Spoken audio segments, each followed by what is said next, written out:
بسم اللہ الرحمن الرحیم۔ ناظرین السلام علیکم۔ ناظرین،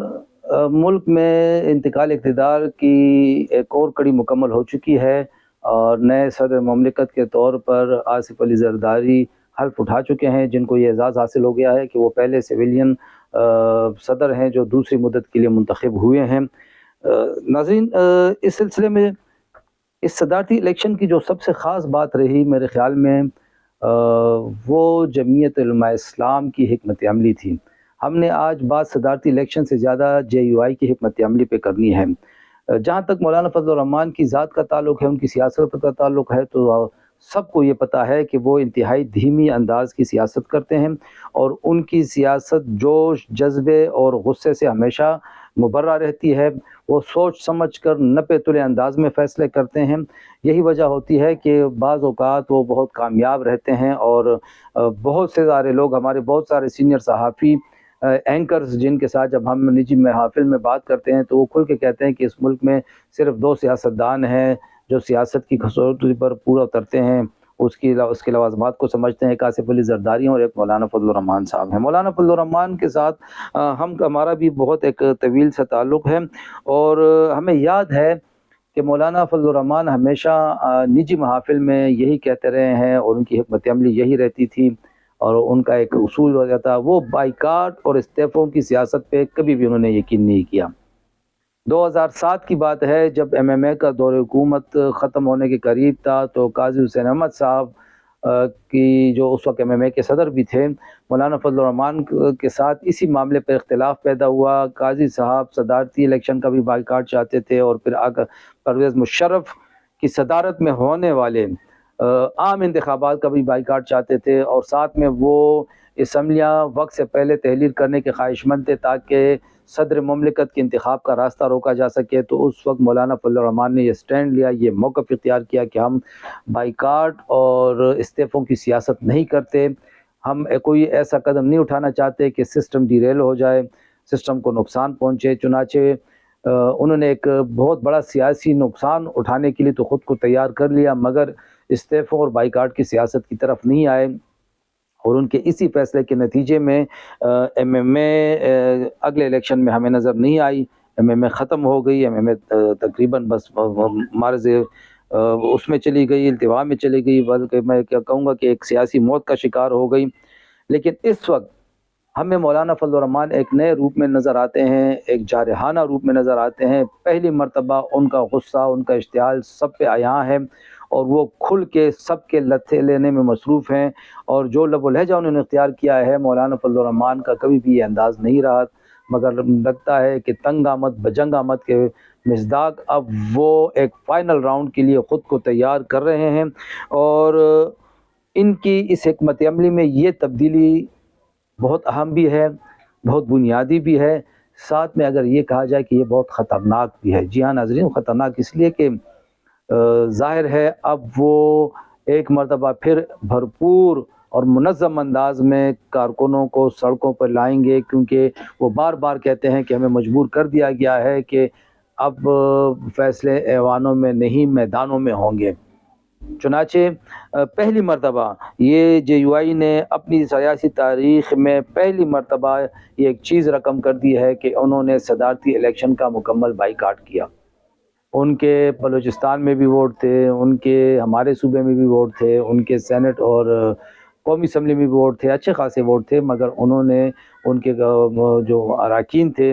وہ غیر حاضر رہے، انہوں نے ووٹ نہیں ڈالا اور JUI نے بھی ان جماعتوں کی فہرست میں شامل ہو گئی جو کسی نہ کسی مرحلے پر کسی نہ کسی سیاسی معاملے کا بائیکاٹ کر چکی ہیں۔ مولانا فضل الرحمان کی سیاست کا اگر ہم جائزہ لیں تو وہ بہت ترتیب کے ساتھ چلتے ہیں اور بہت ہی سوچ سمجھ کر مشاورت کے بعد قدم اٹھاتے ہیں۔ PTI کے یہ کا جو دور تھا پچھلا، اس میں یقین مانیے کہ مولانا فضل الرحمان نے 3-3.5 سال تک اکیلے جس طریقے سے اس وقت کی حکومت کو، اسٹیبلشمنٹ کو، حکومتی اتحادی جماعتوں کو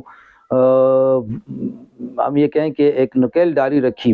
اور جس طرح سے انہیں پریشانی سے دوچار کیا رکھا اور جس طریقے سے بڑی سیاسی جماعتوں کی بے وفائی اور وعدہ خلافی کے باوجود انہیں اسلام آباد میں مسلسل کئی ہفتے تک سخت سردی میں دھرنا دیا،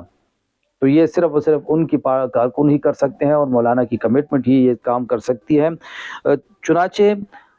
پہلی مرتبہ ہم نے دیکھا کہ بائیکاٹ کی سیاست کا راستہ اختیار کر لیا ہے، اور ساتھ میں پہلی مرتبہ انہوں نے یہ بھی کہہ دیا ہے کہ اب ایوان نہیں میدانوں کی طرف ہم جائیں گے۔ اور سب کو پتہ ہونا چاہیے،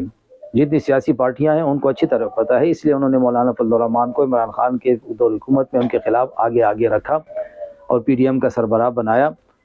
کہ ان کے پاس ایک منظم اور کمیٹڈ اور قربانی کے دینے والے کارکنوں کی ایک بھرپور منظم فورس ہے، جو بہت کم جماعتوں کو نصیب ہوتی ہے۔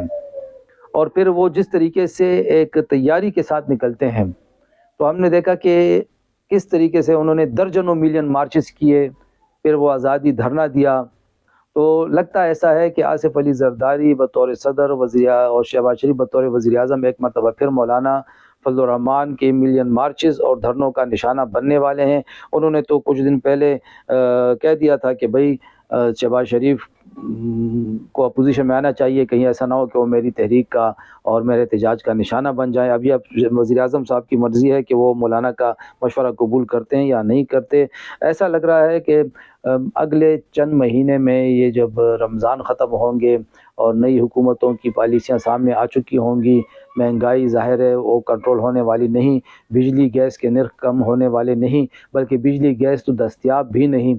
اس کے بعد مولانا صاحب کو تیاری کا موقع مل جائے گا۔ اور لگتا ایسا ہے کہ اگلے 3 سے 6 ماہ کے اندر ملین مارچز کا اور دھرنوں کا ایک سلسلہ شروع ہونے والا ہے۔ اور ویسے بھی تجزیہ کار اس بات پہ متفق ہیں کہ یہ جو نئی حکومت ہے اس کی اخلاقی بنیادیں کمزور ہیں۔ جس طریقے سے فارم 45 اور 47 کا تنازع بنا ہوا ہے، جس طریقے سے پہلی مرتبہ بین الاقوامی سطح پر مختلف فورمز پر مختلف قوتوں نے، مختلف ممالک کے رہنماؤں نے یہ اس پہ بات کی ہے، تو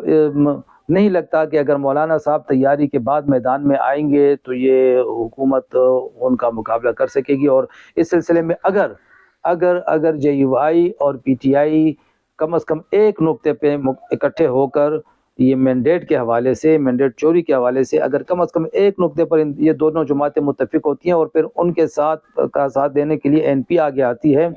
تو یہ صرف 3 جماعتیں، اور بلوچستان میں سے پھر محمود خان اچکزئی اور کراچی میں جماعت اسلامی کے حافظ نعیم الرحمان،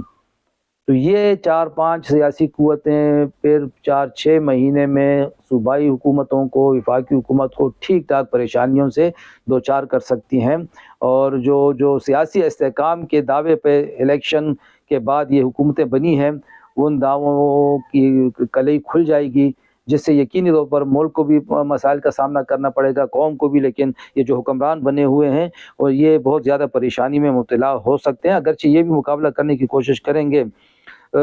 اب یہ مولانا فضل الرحمان صاحب کے پہ منحصر ہے کہ وہ کب ایک مختصر مشاورتی نشست منعقد کرتے ہیں اچکزئی صاحب کے ساتھ، بلوچستان کی دیگر قوم پرست قوتوں کے ساتھ، جماعت اسلامی کے ساتھ، اور پھر بالخصوص پی ٹی آئی کے ساتھ، اور یہ یقیناً مولانا فضل الرحمان ہی اس میں پیش قدمی کر سکتے ہیں، وہی ان کو بٹھا سکتے ہیں۔ اگر یہ تمام قوتیں جس دن بھی اکٹھی ہوئیں تو یہ اس دن ایک فیصلہ کن راؤنڈ شروع ہو جائے گا، اور وہ فیصلہ کن راؤنڈ بعض مبصرین کے نزدیک بہت طویل نہیں ہوگا، وہ بہت مختصر ثابت ہو سکتا ہے، اور اس کے بعد ایوان کے اندر یا باہر بہت تبدیلیاں کی توقع کا اظہار کیا جا رہا ہے۔ لیکن خدا کرے کہ جو بھی صورتحال بنے، ملک کو، قوم کو، اس کے مفادات کو نقصان نہیں پہنچنا چاہیے، اور سب سے بڑھ کر یہ کہ سسٹم کو جاری رہنا چاہیے، اور اس سے بھی بڑھ کر یہ کہ سسٹم پر جو لوگوں کا اعتماد متزلزل ہوا ہے اسے بحال ہونا چاہیے۔ تو دیکھتے ہیں کہ اس سلسلے میں مولانا فضل الرحمان صاحب، جنہوں نے ایک نئی تاریخ رقم کرتے ہوئے بائیکاٹ کا راستہ اختیار کر لیا ہے، اب وہ کس طریقے سے اس نئے چیلنج سے عہدہ برا ہو سکتے ہیں، یا اس کو پورا کرنے کے لیے کس حکمت عملی کے تحت اب آگے بڑھتے ہیں، اس کے لیے ہمیں چند ہفتے اور انتظار کرنا ہوگا۔ تب تک کے لیے خدا حافظ۔